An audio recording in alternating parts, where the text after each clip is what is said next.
So I picked the title for today based on, let me just fast forward here. Quick show of hands. Who's heard of the saying, it takes a village? Almost everybody? So for those that haven't, not really sure where it actually comes from, whether it's an African proverb, whether Hillary Clinton invented it, not really sure. That said, the idea is that when you're raising a child, it's not just the family that's involved in the raising of the child. It's everybody around the child that brings different perspectives, different backgrounds, and adds to that child's life. So if you think of it in the terms of cloud, right? We work in IT with a lot of the same type of people. They're our family. They have the same background. They have the same ideas in some cases. They're used to working the same way. But in order to change how your business is going to adopt cloud, or your organization is going to adopt cloud, you need to engage stakeholders from outside of IT. So today we're going to talk about, well, who are those stakeholders? What do they look like? Where do we find them? And hopefully at the end of the session, we're going to give you some mechanisms that you can use to engage different folks from across your organization, understand where they're coming from, understand their perspectives, and help them help you be successful in your cloud journey. Oh yeah, my name is Shirley, as David said. I'm a senior cloud advisor. I work with organizations across the public sector, in higher ed, government, non-for-profits, and I work with those organizations to help them through that journey and help them successfully adopt cloud. So, everybody's journey is somewhat unique. There's patterns that come through, there are approaches that come through, but when you start looking at it, everybody's legacy is different. Different legacy footprints, right? Different data centers that they may have, comms closets, different business processes. So for some of you that were at the talk this morning, you heard about one particular department that's all paper-based.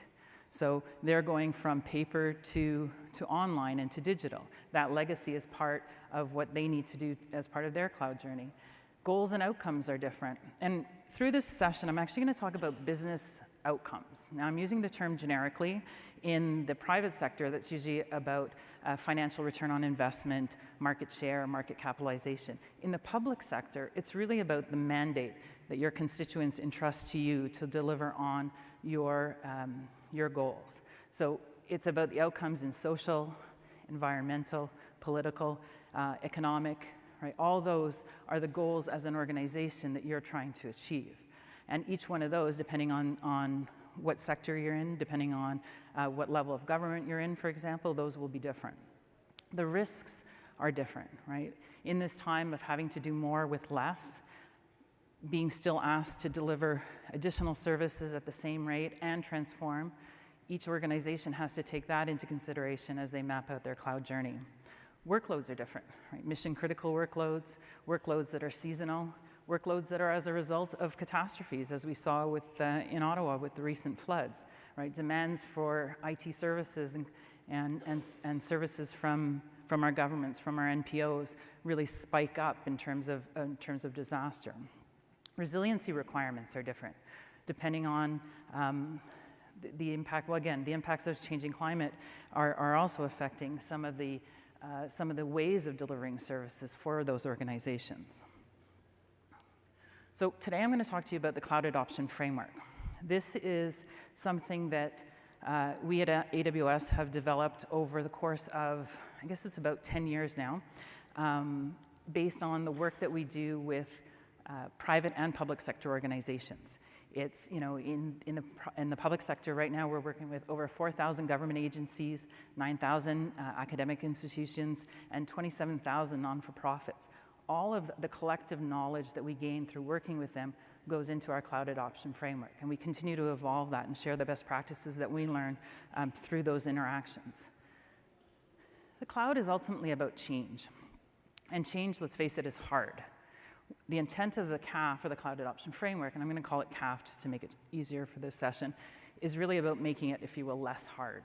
Right? We're going to share with you information on how to maximize value and how to minimize your risk. It's going to come back to starting with those outcomes that we talked about. And for those of you that were here last year, the keynote, then Minister Minister of Digital Government and the Treasury Board, President of the Treasury Board, Scott Bryson, talked about at the government level, government exists to improve the lives of people, right? That's the outcome that you're trying to achieve. So what does that mean when it comes to your cloud journey? How do you map your cloud strategy to delivering on those outcomes? How do you develop the new skills that you need to actually deliver on those new outcomes, right? You've got people that are in your teams today. How do you enable them to become digitally ready? How do you enable them to evolve, to adopt to new cloud services and new ways of doing business? And we're going to go through some of that. And then how do you leverage those new ways of wanting to do business to actually building initiatives and moving forward to adopting modernized and agile approaches? And we're going to walk through that as well. Just a little bit of background on the CAF. It's not specific to AWS. I'm not going to use a lot of AWS terms. We're not going to talk about some of the services that we offer. It's not what it's about. It's about how to transform your organization. If you think about it, it's probably a bad analogy, but it's basically like an algorithm. We have a bunch of variables that we plug into that algorithm to give you some ideas of what the outcomes will be, but you can take your own values and plug them into that algorithm and get your results. The CAF is available to you at the end of the session. I'm actually going to show you a link where you can actually download a white paper that talks about it. There's some information on the workshops I'm going to cover later. It's free for you to use. We can help you use it. Our partners can help you use that. And I think in the keynote, if you were there with Réjean, he mentioned some of the partners that we work with that are fully trained on the cloud adoption framework and can work with you on that. There's no secret sauce here. It's really about what we know, and we share that with you. So as we learn things, we share them. As we find things that work, things that don't work, we try to share those with you as well. And the organization that as part of the advisory services that I offer, we actually work globally with different customers and share information to say, well, how did that work? You know, with ever-changing demands, new services that are coming out, how did your customers adjust and react to that within their organizations? And the goal of it is to actually give you, it's not just a framework, it's not just about talking, it's actually to give you an action plan, give you things that you can do within your organization to successfully help you transform. So let's dive a little bit deeper in terms of what the CAF really is. So the CAF starts with 6 different perspectives, and if you can think about perspectives, they're really a collection or a grouping of similar interests or concerns that different parts of your organization have when it comes to moving to the cloud. So and I'm going to go through each of these and talk in a little bit more detail, but what we did was we looked at the stakeholders across the organization and said, you know, what are the common things that people that care about business, for example, have, and what are the things that change for them? What do they need to learn about adopting cloud?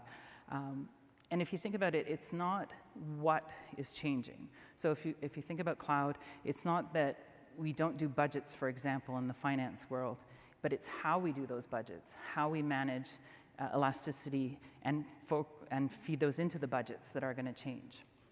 And really, it is about that change that we're helping you manage.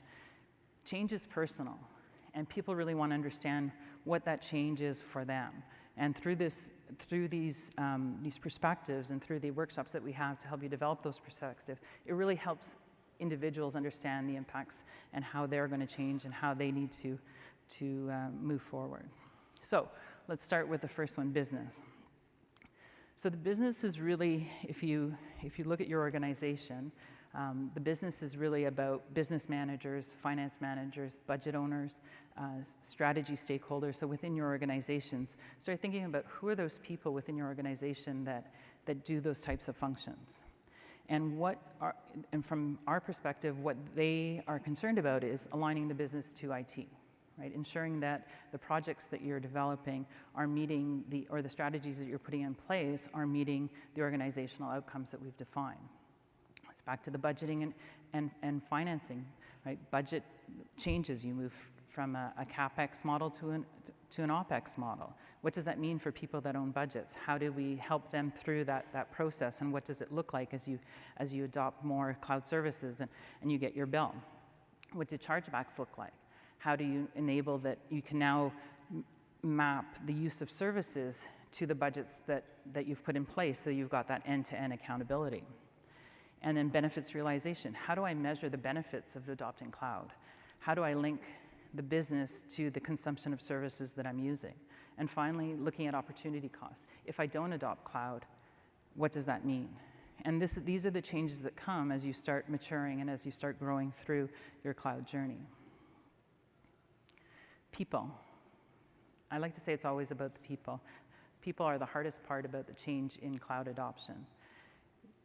Career management, right? People's careers, IT has changed over the course of many years. I think some of us have gone through probably more changes than others, depending on the gray hairs you have, but IT is always changing. So how do you help people through that change? How do you help source people differently? So as you heard in Alex Benet's keynote, right? Talent Lab is a great example of looking to source individuals from the private sector to add to public sector and vice versa. How do you do more of that? How do you go fast and bring on those people that you need to deliver those new services that you want? Resource management is another area. How do I forecast? And a question that people always ask me is, well, how many people exactly do I need? Can you tell me the exact numbers I need in the exact areas that we're doing? And unfortunately, the answer is it all depends. It all depends on the amount of automation that you do. It all depends on the new services you want to bring to market. A great example that I work with is Central One in Vancouver. They've got 1.3 million members as a credit union. They do 300 million transactions per month. And they've now innovated so that they've introduced new services like Lambda and Alexa and serverless. And so the amount of operational requirements to deliver a new voice-enabled banking system has changed. By adopting new serverless technologies, they don't need the same amount of people to manage the infrastructure and patch and do those things. It all depends on your innovation plan. One of the stories I really like is Airbnb. So I'm sure everybody's familiar with Airbnb, 25,000 cities, 192 countries. They manage the entire infrastructure for 150 guests that subscribe every night with 6 people. And they've done that since 2008. So, how do you look at your organization? Where are you going to concentrate those individuals? If you automate, maybe you can do it with 6 people. Maybe you won't. All those things are things that you need to work through, and that you need to work with your HR department and your staffing and your people managers to look at that and look at what the future looks like. The faster you want to innovate, can you put more people on delivering more services? How do you respond to your business needs? Training management is another example. Multimodal training. We talk a lot about going on classes, but events like today are a great example of training. You get to learn things. So how do you manage that? How do you make sure that the same person doesn't show up year over year? Or if the whole group wants to go, how do you make sure that there's coverage back at the office? How do you manage, how do you give people time to watch videos? We have a huge amount of videos online. How do you plan for that? And how do you communicate the availability of that and ensure that you allow for that time and that transition? And then it goes to really incentive management.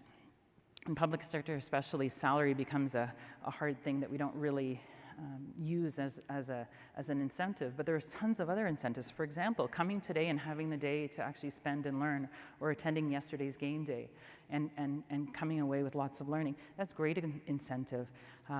Autonomy of decision making is another great incentive. So we talk a lot about 2 pizza teams and bringing people together and giving them the autonomy to make decisions on roadmaps for the services they're offering. How do you do that, and how do you introduce that within your organization? These are all things that are at your disposal, but you need to manage them, and you need to plan for them, and you need to ensure that you've engaged the right people to do that. And finally, organizational change management. You need to manage the change. You need to to ensure that you communicate. You need to make sure you've got a plan, and you need to continue to follow that plan to ensure that the organization moves forward and adapts and adjusts to new ways of doing things. Next one is governance. So it's funny, we actually have 3 different ways that we define governance, but for the case of the CAF, it's really about managing and measuring investments. So it's portfolio management, and it's talking to the CIO, the program managers, project managers, enterprise architects, business analysts and portfolio managers to really understand their perspective and understand what they need to change as you adopt more cloud services. So understanding the prioritization of investments. How do you know what to do first? How do you decide? Where does it go? What are the effects on your current governance? If you want to go fast, do you have time to put something onto an agenda that's going to be presented in 3 or 4 months' time? I know in the departments that I worked in, that's the amount of delay that we had to get things onto an executive committee. Can you do that, and can you afford to do that when you want to innovate? Program and project management, how do you adapt new technologies, new agile technologies? How do you take new agile approaches and introduce them? We're very used to, in many organizations, of a waterfall approach. One of the ways to really go fast is to adopt agile. How do you do that, and how do you train people to do that? And how do you manage up and out when you're doing that? Business performance management. What are the KPIs that you're going to put in place to know that you're successful? And again, how do you measure those KPIs in a short period so that if things are going wrong, you can adjust? You know, waiting 3 years to know if a program that you've put in place today is going to work is too long. So how do you start looking at that, and how do you engage people that can do that, and who are the stakeholders that can manage that? And then finally, license management is another topic in this area. How do I manage licenses in the cloud? Which ones can I take with me? Which ones do I no longer need? What does my maintenance look like? How does it change as I start moving new services and perhaps retiring old ones and old applications? All those things are part of part of this perspective that need to be investigated. Next one is, and I forgot to point out, if you look at it, we've actually divided it on the, your right? Is that the right? Yeah. No, your left. On your left is the dark, so those are more the business perspectives. On your right is more the technical perspective. So on the technical perspectives, you know, key stakeholders include IT managers, the CTO perhaps, solution architects, and really they're concerned about, you know, the compute, network, storage, and database provisioning. What are the new processes as you start going to manage databases, for example, that have to change within your organization? What does that look like? What are the service profiles? How do you respond to different requirements in terms of scale and elasticity? What are the right things you want to do? How do you manage that effectively? How do you put the guardrails in place to be able to do that? From an application development perspective, how do you take some of those best practices and introduce it to managing infrastructure as code, for example? And what are the skills that you need to do that? We talk a lot about you run it, you own it. Well, how do you introduce that, and what are the concerns that the teams may have in doing that? And then finally, the architectures, right? What are the standards and guardrails that you want to put in place without always trying to perhaps stop innovation, right? You want to go fast, but you want to go well. How do you do that? And what's the right balance that you need to put in place to be able to do that? The next one is security. And key stakeholders in this area are IT security managers, your CISO, IT security analysts. And they really care about compliance, identity and access management, right? Sources of authentication. How do you know who somebody is? What are the right ways to structure your organization? You know, do you have dev, test, prod type model that you may not have had before? How do you introduce that on different accounts with least privilege that, you know, if I'm a developer, I really don't access production based on best practices? What are the right things that you need to do, and how do you introduce that new operating model to your organization? Detective control, how do you manage incidents that come? How does security deal with those incidents?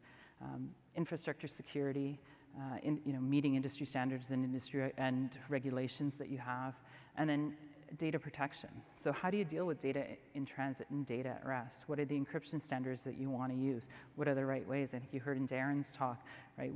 We recommend that you encrypt all your data. Well, who's doing that? Where in your organization do you manage that? Who manages those keys? We don't have the keys. You need somebody that's going to take care of that.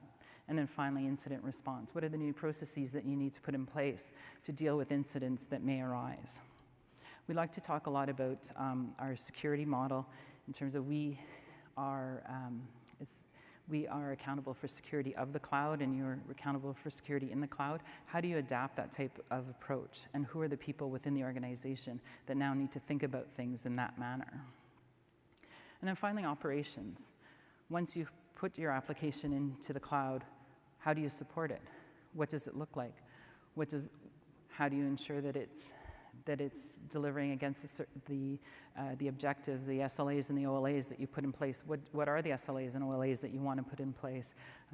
How do you continue to adjust by using new services like auto-scaling, for example, to ensure that you meet bursting and new requirements? How do you, if you look at resource inventory management, right?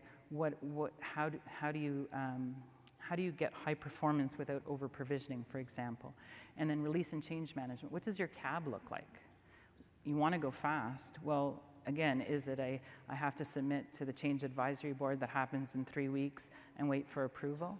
What guardrails can you use to have, certain levels of changes approved? What does release management look like when you start adding in a continuous integration and continuous delivery with CI/CD pipelines? Do I need to get onto the release plan? And if I do it in the right way, if that release doesn't work, how do I fail back? And how do I ensure that my processes allow me to fail back and that my CAB team is comfortable, that I know how to back out changes automated and regularly if required? Reporting and analytics, you saw in Darren's presentation, we can provide a lot of data. Well, who's looking at that data? And is the data in the right format that they need to look at? You've got to be able to respond to that and ensuring that you're capturing those requirements and ensuring you're delivering the right information, whether it's from the applications or the infrastructure. Business continuity, how are you planning for it? How are you responding? Have you adjusted your plans? What does it look like when you've put your applications in the cloud? How do we help with that? And then finally, your service catalog. What are the new services that you want to introduce, and how do you standardize so that it makes it easier for your developers, for example, to take on new services, or your business to understand how they can perhaps add new things or new offerings into the services that you offer. So putting it all together, I think you're asking, okay, so what? It's a lot of questions. That's a lot of work. That's a lot of things that we need to deal with. There are a lot of concerns. It is hard, but we do have ways to make it less hard. So I'm going to walk you through. We've got 4 different, I'm going to call them steps. The first 2 are workshops that we like to do, and we can iterate through them, but I want to share with you how we do that. And then really, it's probably not best to do it in a linear fashion, because the reality is, as you launch, you're going to launch more and more projects and more services, and then continue to realize value as you go. So let's start with the Envisioning Workshop. So this one we actually read from the prioritized business goals. So we start again with, what goals are you trying to achieve? What are the outcomes that your organization is trying to achieve, right? Whether it's better services to Canadians, whether it's better services to students, whether it's better services to donors, right? What are those business outcomes that you're trying to achieve? And outcomes tend to be directional. I want to increase this, or I want to decrease that. So we start with those business goals, and part of this session, we actually ask that you bring together your executive team and each of those stakeholder areas that represents the different factors of the organization. And so with those stakeholders, we then identify who manages or who is accountable for that outcome or that business goal. And from there, how do you define success? What are the KPIs, again, that move that needle enough that you know whatever you're doing is being successful? So I can't wait 3 years, I need 6 months, or I need 2 months. And what are the KPIs and the success metrics that we're going to put in place to measure that? And then from there, what we do is we actually identify IT projects that support those business objectives. So it's a great way to, as an IT organization, to work with the stakeholders to understand what they're trying to achieve, but also then develop projects that actually meet the objectives that they're trying to, the outcomes they're trying to realize. So we found that it's very successful, so that, kind of 6 months in or 3 months in, when people are asking, why are you doing that? You can point back to, well, you said this was important, right? So keeping, and we have a lot of challenges sometimes with keeping the lights on, and it takes away from our folks that are trying to build these new projects. Well, if you said it was important to me and that's the outcome we're trying to deliver, then I need to keep those people on those projects and focused on that to deliver against those outcomes. So by engaging those stakeholders across the organization and then going back to the stakeholders that own those KPIs to understand, have you delivered value? Have you moved that needle for them? We find that this workshop really starts you on that path to figuring out, okay, what are the projects that I need to do first? Where do I need to invest, and where am I going to get the biggest bang for the buck, if you will? The next one is the alignment workshop. And when you do these, really depends on where you are within your journey. The envisioning workshop they can be done at any time, but they really, the envisioning starts when you're starting to build your strategy, starting to figure out, well, what do I want to do? What are the biggest things that I want to do? The alignment is really more on what are the concerns. So I talked to you about a lot of examples of concerns and a lot of areas that people may have, but this one actually focuses, again, from those stakeholders, what are you trying to achieve? But what are your questions and concerns, right? What do you specifically, for whatever, and sometimes it is, I don't understand what cloud is. I don't understand why you keep talking to me about cloud, right? What are the things that you need to do to start engaging those stakeholders, to get them into your village, to start helping you through that journey? So whether it's, I don't understand how is OpEx going to affect my budgeting cycle? We work through in this workshop when we actually develop a set of action plans. And we get everybody to put their, it's really a sticky exercise, and I had some pictures, but I wasn't sure if they would actually project very well. But really what you're doing is putting a bunch of stickies on the wall saying, these are all the concerns I have. And then what we do is we group them by the perspectives. And those perspectives come through each of these workshops because, again, they're a natural way to bring things together, and it's a natural, or it's an evidentiary way of actually looking at those concerns and grouping them together. So from a business perspective, right, what's the budget going to look like? So we get those all on the stickies, we group them, and then we prioritize them. And then from there, you've got your plan. Okay, so what do I need to do to start solving those issues? How do I start helping? What are the actions that I need to take? Training. We need to run a training session for everybody to understand Cloud 101 or what our cloud strategy is. And it's listening to the stakeholders outside of your organization where you start developing that more wholesome or fulsome view. The next one is about launching. So you've got that action plan, you've got that IT projects. Well, now you need to start going. And whether it's migrating existing applications to the cloud or it's inventing or innovating new applications, prioritizing that project list, and then defining the work streams. So again, aligned to the CAF. So as you look at how you're going to plan the work, look at those CAF work streams, right? What do I need to do in business to get to my application or applications now running in the cloud? What do I need to do from a technology perspective? What do I need to do from a security perspective? So using that back to addressing those concerns that you have and developing your actual work streams to get the work done. And then you execute those work streams, and the goal is to deliver those outcomes. From there, it's the realizing value. So again, you've developed those KPIs. How do you start measuring them?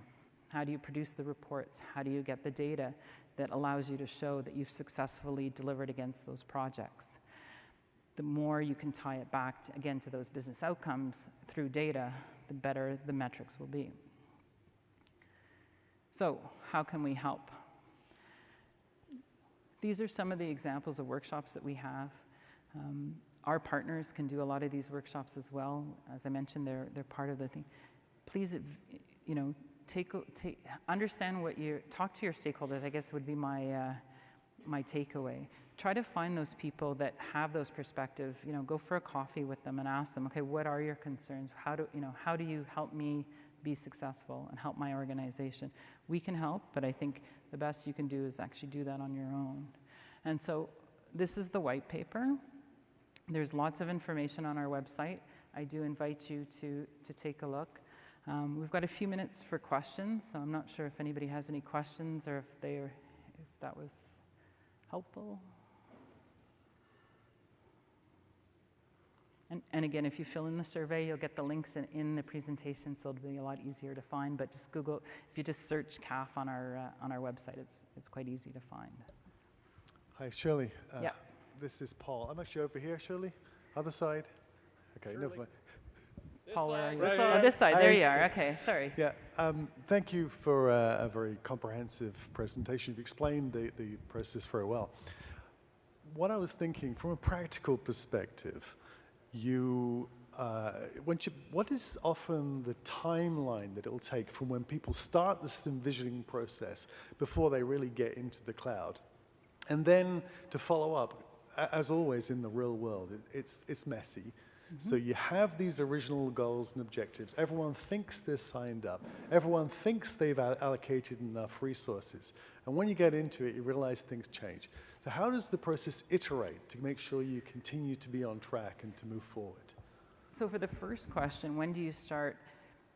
A lot of the times we find, people start off and they're kicking the tires and they're trying projects, but they're not really sure what projects they want to do. So this kind of helps prioritize those projects. It's back to if I tie a project to an outcome, then it's definitely something the organization wants. If I just try something, it's not as effective.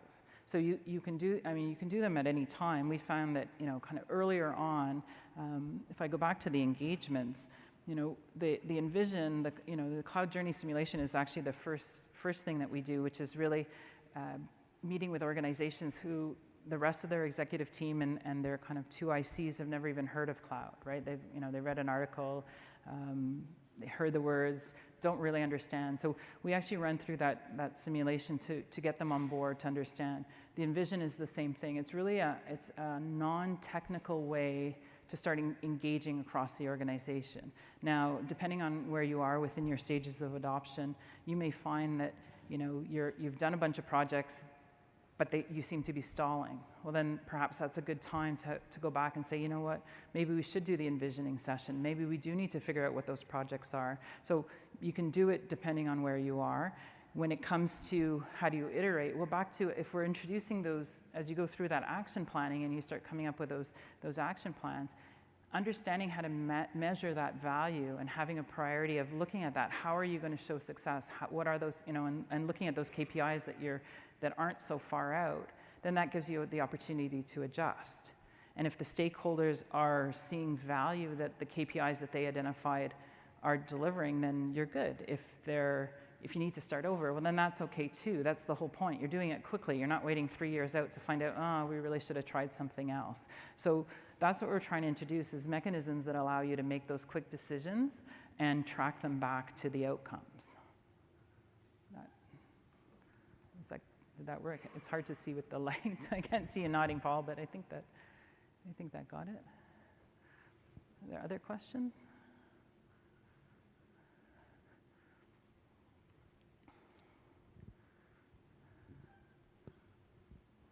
Thank you for the great presentation. My name is Fatih Ahmed. I'm from Shared Services. However, my question, it's not a question, it's a comment, un commentaire. It's regarding the village. When you say it takes a village, it takes a village to educate a child. It comes from Africa. So I'm honored that you take that as an introduction. Very great. But just to let you know, it came from Africa. Okay, well, Thank you. And the research I did, it was kind of both sides. There was some that said definitely it did. There was an African proverb. There was other research I did that said they weren't sure. So that's why I was kind of but yes, I feel that it did. So thank you. If Thank that's you. something that you've grown up But with. the presentation's great. And I do think that you can't do this alone, right? IT can't do this alone. We really need the rest of cloud is not just an IT transformation, right? It's an organizational transformation. The organization is going to change. The possibilities that you open, being able to innovate faster, being able to measure success or perhaps failure is really what's there. And you want the entire organization to be part of that. Thank you very much. Thank you. Any other questions? So I do invite you to talk to your account managers, though, and I think there's another question, but while David's running over here, talk to your account managers about these sessions, right? If they make sense, if we can help you, talk to partners that can help you, and it's definitely something that's there for your use. Thank you. quick question. We'll see. Joe, earlier this morning when you were hosting the panel conversation, he was talking about his cloud governance team. How does, I imagine you see that quite often, particularly when things are successful. But if you could maybe link the two, elaborate on what you're seeing. So clearly you have services, partners have capabilities with the CAF framework, but at the same time, there's still a village inside the customer organization. Yeah, and I do have lots of other information. So we tend to talk about the organizational structure around a cloud center of excellence. And that cloud center of excellence evolves over time. So specifically within the IT transformation, you start with a small cloud team that's doing some projects and back to that two pizza team that's independent and operating quickly. And as you mature and as you add new workloads and continue to evolve and add more automation, for example, you kind of split those teams and you start focusing on the larger service delivery. So the cloud business office is a function that we define within the cloud team or the cloud center of excellence that supports the governance, right? How do you onboard new business requirements? How do we provide feedback on the successful, of those projects that we deliver or those initiatives that we've put in place? So the CBO is really a function within the Cloud Center of Excellence that looks at some of those governance functions, looks at the finance functions, looks at the organizational change management. So there's managing organizational change across the entire organization, and then there's managing it within IT as well.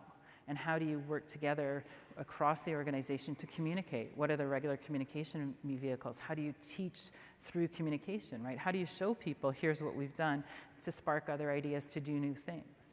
And a lot of the times it's through demonstrations and through, we recommend to our customers to do every once a month, show the progress you've made, then that sparks another idea. So then the idea, how does it go to how do I get it on the list?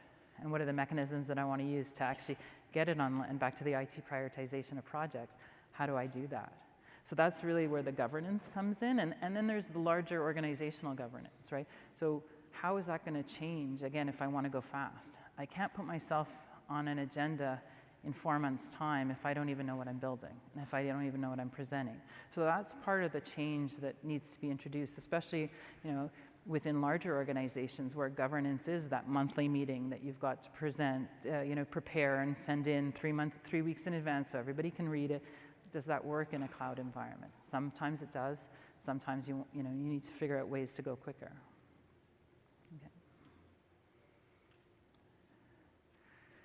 Okay, thank you. Any other questions? I think we're good. So again, please fill in the survey. CAF's there. And thank you. Thank you very much, everybody.